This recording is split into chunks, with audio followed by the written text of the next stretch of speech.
Welcome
back, everyone.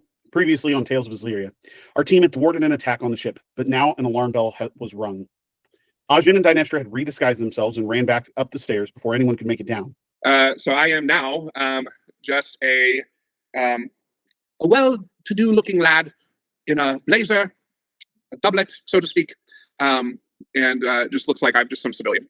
I look like a professor. Okay. Because I'm a respected civilian, so I look like a professor. Linus flew as a bat back to their bedroom window, but had no way to open the locked window. Elchrist was flying back, but was distracted by taking a life once again. Flashes of all the death from the tower rang in his head. He quickly came to the realization and made it to the window and used his mage hand to unlock the window. Can I cast Mage Hand and have a hand from the inside unlock the window? Yeah, because you can see it. You can see in the window. I don't see why not. Yeah, go ahead and do that. I've used the Mage Hand before. I think it looks like a gauntlet of sorts, like a black, or it matches the color that Elchrist's outer cloak has, where it's got that kind of like auburn red lining, but the kind of twilight blue color to it. Yeah, the Mage Hand. So when I cast it, it looks like a glove or something like that floating in the air. And it's on the inside. Gives me a quick wave. I give it a wave back. And then it waves to Allie, but Allie's flying, or Linus, and Linus can't wave back because it's a bat. And then it is able to kind of search around the window, find the lock, and then unlock it. The four reconvened in the room and cleaned themselves up. Ajin was fuming over the attack, while Dynestra wants to learn more, and Linus wants to go below to check on Mura, and maybe snoop around. Before leaving, Dynestra hears an attack above them, but is unsure what it could be. Okay, so Ajin is fuming. He's just completely irate. I'm just sitting in the corner, just upset. You three hear, well, Linus and Elchrist both hear some stuff going on upstairs. Sounds a little questionable. Dynestra, you notice this sounds like fighting. Okay, great. All right, here we go then. Here we go. What? Do you not hear that upstairs? There's clearly. Here what? I need you to take a breath, Audie. Helpful. Linus, I still think you need to go downstairs and do the thing with Mura, but Elchrist, we need to go. He needs to cool down. He's going to cause us more harm than good right now. If there is something to do, I'm going to go do it. What you need to do is take a breath. So me and Elchrist need to go upstairs and figure out what's going on. All right. As a proposition. Agreed. And break. Well, fine. And I sit down and I take a rest. Elchrist accompanies her while Linus goes below, and Ajin tries to calm down. Linus wants to learn more about what was going on down below. She discovers that there's a prisoner on board and invokes her beast sense so she can see and hear through Mura. She then spies the guard talking about checking on the prisoner. Dynestra and Elchrist, they go up above, and they try to hear in the rooms, but the doors are too thick. They then try to go into the room Elchrist is looking at, but it's locked. Elchrist decides to try and jump off the boat and fly to the window, but unfortunately, a deckhand spots him and tries to stop him before he jumps. Are there windows on the other side of the room? Could I fly over to the windows? You can. Nessie, why don't I try and sneak over to the windows in the back and see if I can spot anything from the window? Sounds like a plan. Okay. So you go to the edge of the boat. I assume you're trying to like jump off the edge of the boat to look at the window. Yeah. As you do that, somebody notices, hey, what are you doing? And then I go over, oh, hi, how's it going? You know what? I had a quick question about my Hold on. accommodations. Somebody is trying to kill themselves by jumping off of the boat. Oh, I need to Yeah, stop I- this. You know, I'm I just really get out of the think way. I really think I'm allergic to these sheets. Can we talk about it? I hear you. I understand that there's a problem, but these sheets, sir. Hang on. I will allow Nessie to make a deception check. Just for fun. I'm trying to cause something so you could just like sneak over the side over here. Chris. someone's trying to kill themselves, but I'm allergic Oh to man, I got a 7. I got a 7 on the deception check. this. Ma'am, I don't care about your damn sheets. Get out of the way. And he pushes you to the ground. Oh, Whoa. so sorry. The ground, not just aside. Nope. Okay, if he's Can I- pushing me to the ground, I'm doing a leg sweep just out of a reaction here. Yeah. Because I'm a ranger, so like nobody shoves me to the ground and gets away with it. Don't cause more of a scene. I'm just saying that's what would happen. Are you committing to that, Marissa? No, I won't commit to it. I'm trying to. I'll calm down.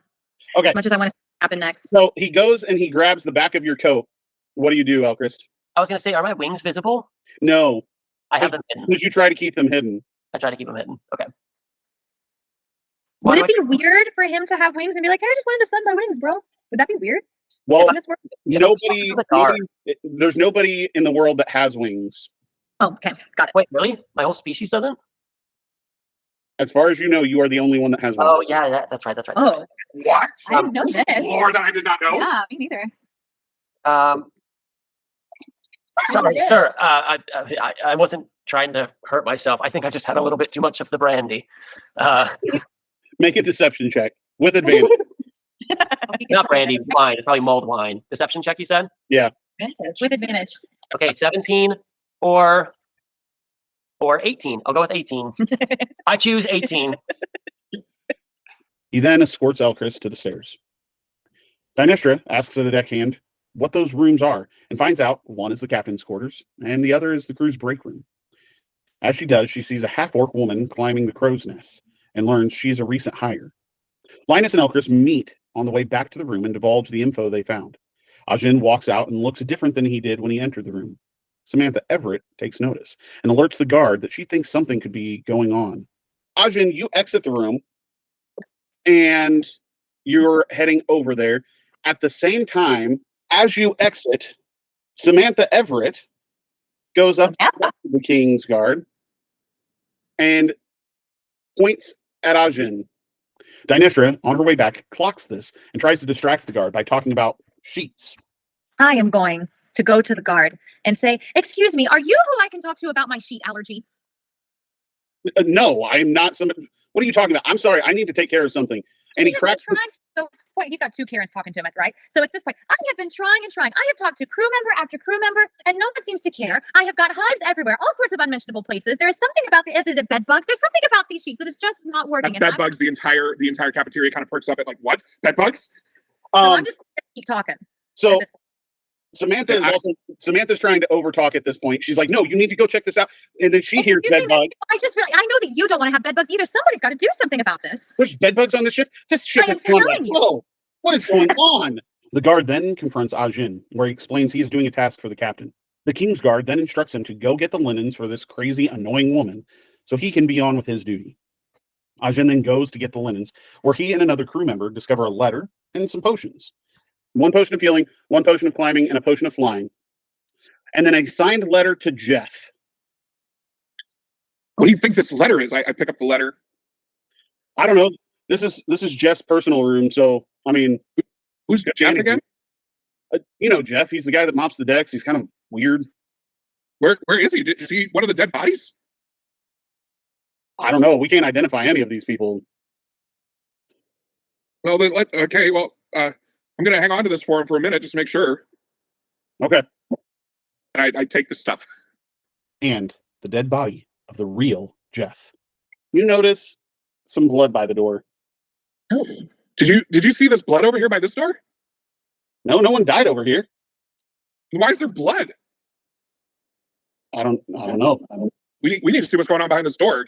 So I jiggle the door, try to see if we can open it. Door is locked, so the guard comes over and he unlocks the door. You see a dead body and The guard is like, And- "Oh my God, it's Jeff! Jeff, Oh, Jeff's wow. dead! poor guy. What happened to him? I don't know. He's stabbed right in the heart." I didn't have that healing potion on him. Should we tell somebody? I mean, what if somebody's like impersonating Jeff? I mean, you don't think somebody would do that, do you? I don't know. The crewmate goes to tell the captain while Ajin takes the letter and shreds the signature. All right, so you read the note. Jeff, I'm sorry for the ridicule and the mistreatment you have experienced. My men will board the ship when the time is right and rescue our mate and take you with them. Be prepared, as it could mean killing the people or at least downing the ship to do so. Please have the following potions ready for their escape. 2 healing potions, a potion of climbing and a potion of flying. We look forward to our partnership with you. Captain Swift, his reign is coming. Oh. Oh. Also, So- one of the healing potions was used. Did you catch that? One of the healing potions was used.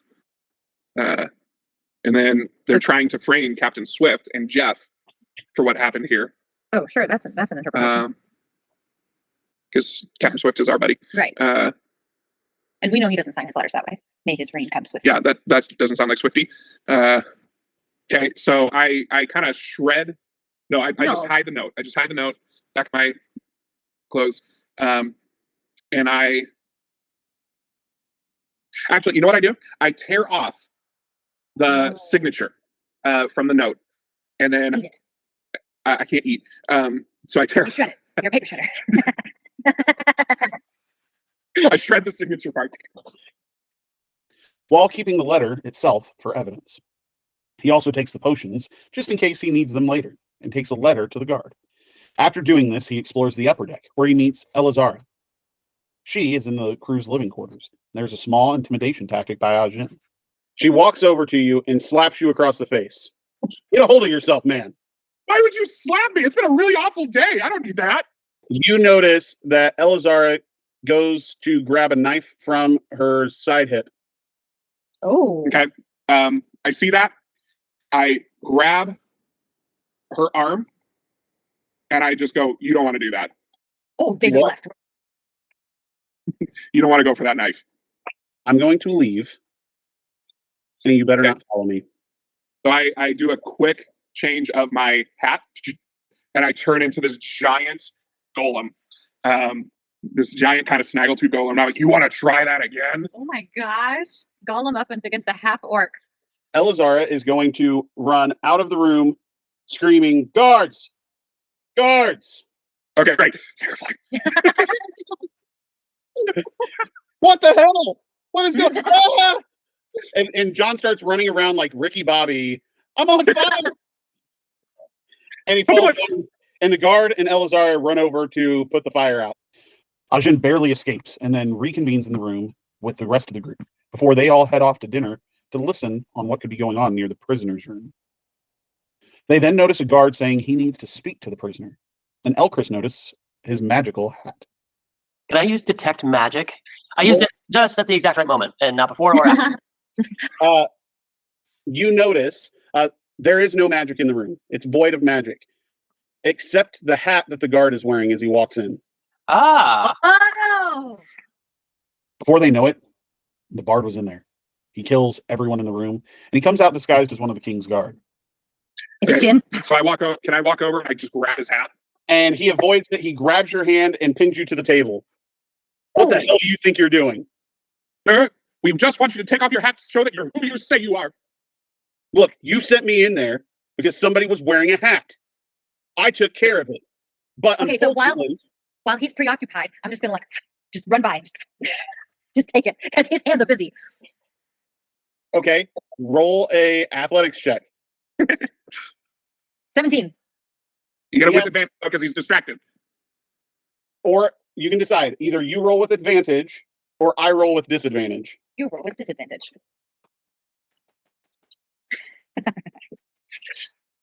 Give me that. I'm like, okay. You snatch the hat. What happens? It's the bard. And I just go, "I knew it!" And I slam the table and then I smack him with my elbow as hard as I can. A fight ensues, and the bard is looking extremely hurt. I'm going to use Guiding Bolt. Ooh, what's that? It's a 22, good sir. That hits. That's 21 points of damage. Holy shit. The bard falls to his knee, and he is looking extremely, extremely hurt. Ooh. Dynestra, it's your turn. Okay, well, clearly I go down there.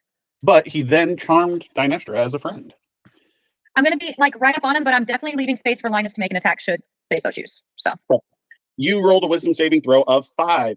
You Yeah, it was failed your great. saving throw.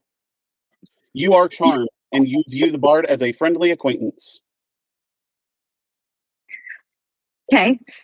As the bard tries to escape, Linus, in her bat form, grabs him from the rope ladder, while Elkrist tries to tie him up. Hold on. Could I, with my little talon things? I'm not confident what a bat has for hands, but I know I mean, it's yeah, there's a little. it's kind of like that. Well, Can I go grab the bard with my talons, lift him up to where he's suspended over the water? How strong is this? Oh. I'm not like a normal bat. I'm No, big. she's like a werebat. So, yes, you go and you grab the bard off of the rope, and you are holding him there Yeah. above the boat. Can I bind his hands with something? So you go up to him and you bind his hands and feet with a rope. Yep. You drop the bard and he lands in the boat. He hit the boat and his neck snapped. Unfortunately, that didn't go the way they planned. Now, with the bard's neck snapped and the group discovering he is carrying a potion of healing and flying, they head back aboard the ship. The captain then confronts the group and asks for an explanation. After a while, the captain explains he will have to meet with the king and explain how something like this could happen on his ship. Look, since you four are really the only ones who witnessed what happened, when we get to Port at Avalon, I have to personally go talk to the king about what happened. I would like you four to accompany me, so that way we can inform him of what transpired here today. No problem. We would, of course, love to be at the service of his kingship. The group then rested for the night, and the next morning they awoke to an intense fog. They were told to stay quiet, but Samantha Everett would not have it. We're by Samantha. I just want to say, Samantha, honey, I want you to remember this, and I want you to just take a breath next time. It's and just I just know that we're going to be good friends. I just know we're going to be good friends, and if we ever need anything, I know you'll be there for us. I just want to hit that home. Look, you saved my life. I am indebted to you. Charmed. When you get to Avalon, come to the bank, and I have a gift for you. Oh. You don't have to do that, but thank you so much. We will visit you. The group then arrives at Avalon and are greeted by the High Mage. The Archmage speaks up. Welcome, travelers, to Avalon. The voice sounds familiar to some of you, mainly Linus and Elfrid. I know who it is. But the crowd is blocking your view. We hope that you enjoy the festivities and your time in this great city. You are all invited to the castle for a welcome dinner this evening, so feel free to check in to our local inns. I will see you all this evening. May we all be gemmed. And in a plume of purple smoke, the figure is gone, and the crowd starts to offboard the ship. You have arrived in Avalon, and this is where our story continues.